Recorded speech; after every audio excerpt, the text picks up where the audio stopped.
Let's rewind back to the year 2013. The world was different back then. It was an ancient era, far removed from our modern day comforts like TikTok and multiverses. And the world of anime was no different. Demon Slayer wasn't even a twinkle in Gotoge Sensei's eye. Watching anime online wasn't so streamlined and accessible as it is today. And most importantly, the medium as a whole was plagued by a great evil that was threatening to consume all of otakudom in its clutches. That evil was moe.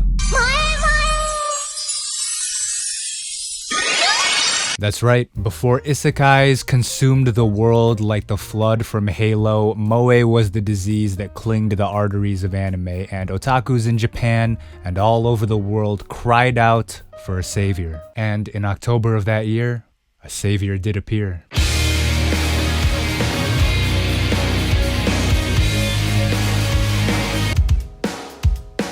The origin of this debate of what show is gonna save anime came from Yamamoto Yutaka of Studio Ordet, formerly of KyoAni. I mean, as far as I know, he was the first one to talk about saving anime and that his new show Fractal would be the show to do the saving.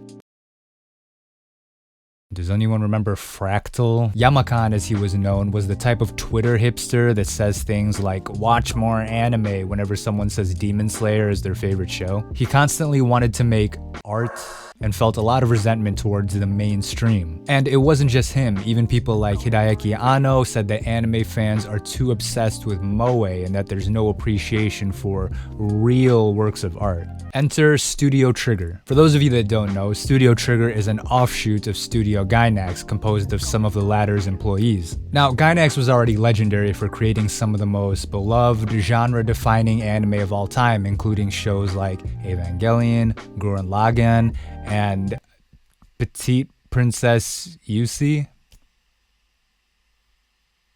Hideaki Anno was one of the founders of Gainax, so now you can start to put together some of the pieces, right? You have Anno and Gainax, who are known for their high art, 200 IQ, peak fiction shows, and Studio Trigger is the offshoot studio.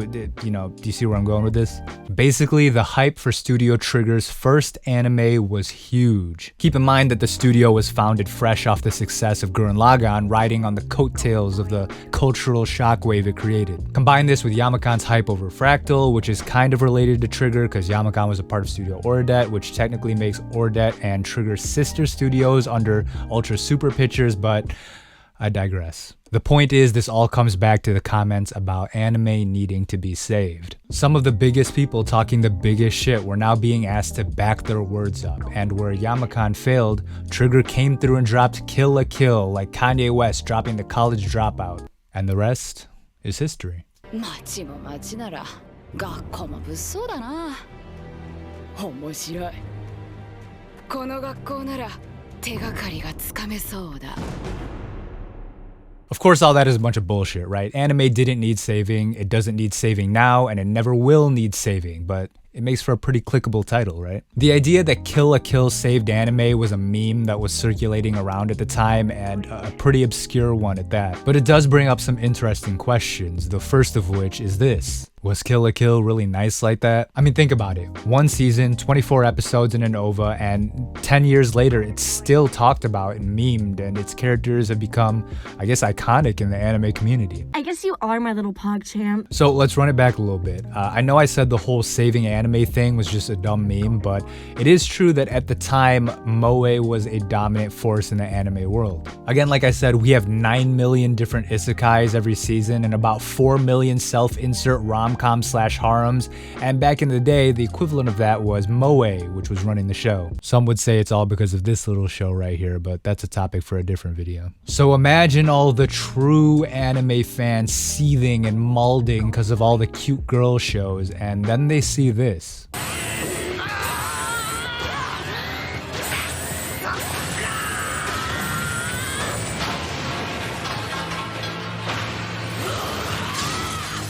Pretty fucking sugoi, am I right? While it's not like Kill la Kill was the only high-octane action anime that came out at the time, I mean, Attack on Titan was literally out, it's not far-fetched to say that Kill la Kill was unique even among action anime. I think that the difference between Kill la Kill and other blockbuster anime at the time, like Attack on Titan or Sword Art, is the same as the difference between, say, The Conjuring and, like, Green Room.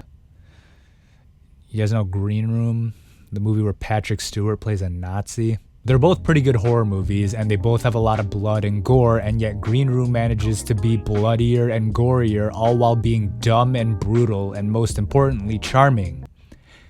If that's possible. Similarly, Kill la Kill and Attack on Titan are both pretty good action anime, but Kill la Kill somehow manages to be punchier and more explodey, all while being dumb and over the top, and most importantly, charming.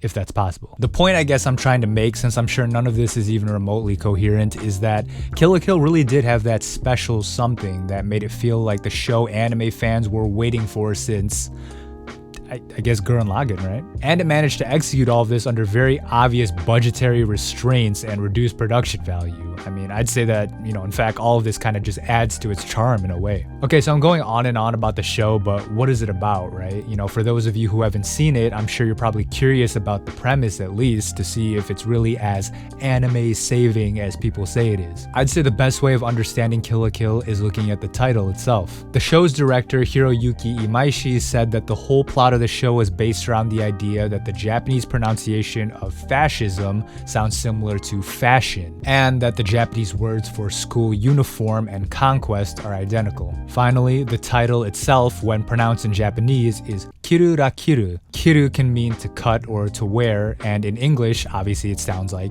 kill. So in a way, you can interpret the title Kill la Kill as a play on words meaning dress to kill. And that's it. That's the plot. People wear clothes and kill each other. It's like a pun. You'd think Nisio Isin wrote this. So yeah, Kill la Kill is about a world where special clothes can give you superpowers. So the PogChamp girl has to use giant scissor blades to beat the shit out of people because she wants to find out who killed her dad or something. I don't know, it's pretty great. Also, this line of dialogue is said played completely straight without a hint of irony.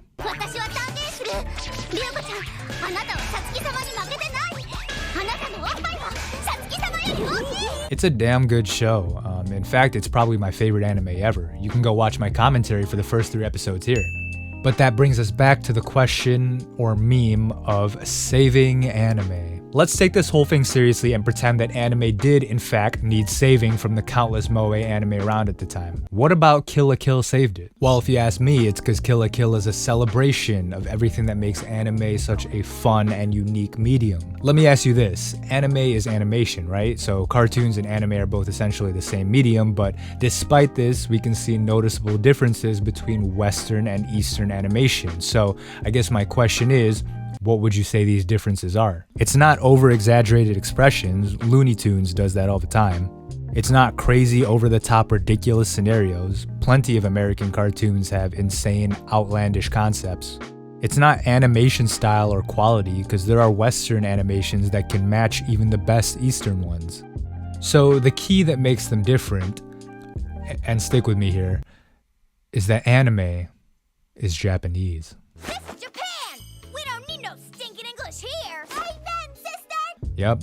Animation in Japan uses a bunch of tropes and cultural stuff that's wholly unique to anime, and Kill la Kill exemplifies that perfectly. Sailor schoolgirl uniforms, overpowered student councils, kanji puns, twin-tailed gothic lolitas, melodrama, and even more melodrama, and most importantly of all, titties and ass everywhere. After watching a bunch of low energy, low stakes, unambitious pussy shows that might as well not even be animated because of how little they take advantage of the medium, it was a breath of fresh air to get a show that had all of the unnecessary screaming, named final attacks, and problematic sexual harassment scenes that make anime so great. But then again, none of that is really true, is it? It's not like slice of life moe shows aren't an essential characteristic part of anime too, and it's not like Kill la Kill does all those good things about anime I just said better than even some of the shows that came before it, like Gurren Lagann or Fooly Cooly. So, dear viewer, the real reason why Kill la Kill stood out on top of the crowd as the anime to save anime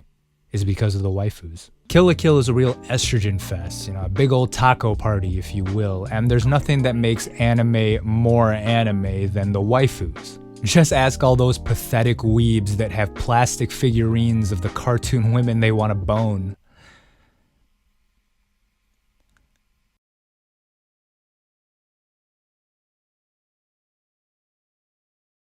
So there you have it. In this hypothetical scenario that I created to answer a question that's almost 10 years old that no one was seriously asking in the first place, the answer is waifus. But in another meaningless hypothetical scenario, what if we took the question of this video seriously? Does anime need to be saved today?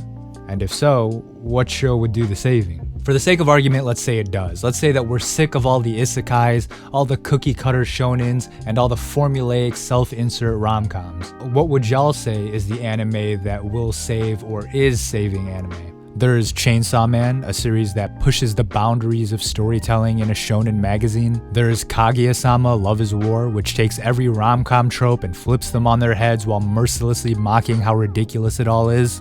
And there's also Rent-a-Girlfriend.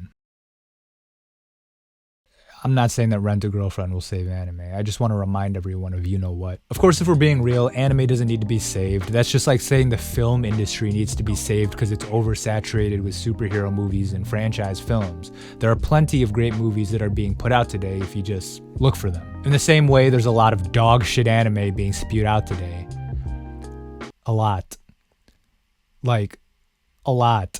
But there are also plenty of great shows that are pushing the boundaries of the medium and reminding us why we love it in the first place. Again, if you know where to look. That's the thing about any medium of art. It's all subject to Sturgeon's law. 90% of it is all crap. But it's the 10% that we remember and that stands the test of time. And I'd say Kill la Kill is in that 10% for anime. That's why we remember it still today and why we look back so fondly on it as the savior of something that maybe didn't need to be saved, but if it did need to be saved, Kill la Kill was the one to do it. So that's my unhinged rant. I was just reminded of the whole saving anime meme because I was looking up old episode discussion threads on Reddit, and I read one for Kill la Kill episode 1 and thought, oh, I remember when that was a meme and how funny and ridiculous it was. I should make a video talking about it, even though it's completely irrelevant to modern anime fans. Also, I just wanted an excuse to talk about Kill la Kill for my 100th video, which I consider to be a milestone, since I didn't really expect to take this whole YouTube thing that seriously when I started, so I wanted to make my 100th video about something I actually care about, and Kill la Kill is my favorite anime, so it seemed appropriate. But yeah, thanks for watching. Fate Part 3 coming soon, more opening stuff, and I don't know, whatever other embarrassing, terrible video ideas I have. You'll see it coming soon. Like, subscribe, comment, whatever. That's the video. Peace.